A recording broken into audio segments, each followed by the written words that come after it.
I have booked a table for 6:30. আমি 6:30টার সময় একটি টেবিল বুক করে রেখেছি। I usually wake up at around 7 in the morning. আমি সাধারণত সকাল 7টার দিকে ঘুম থেকে জেগে উঠি। I can't believe how time flies. আমি বিশ্বাস করতে পারি না কত দ্রুত সময় চলে যায়।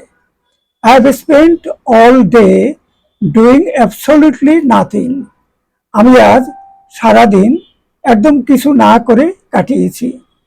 I am planning a camping trip for later on in the month. Fancy coming? আমি এ মাসের শেষের দিকে একটি প্রচারণা ট্রিপ আয়োজন করার পরিকল্পনা করছি। আশা করি তুমি যোগ দেবে। I think it's time I get a job. আমার মনে হয় আমার এখন একটি চাকরি করা উচিত।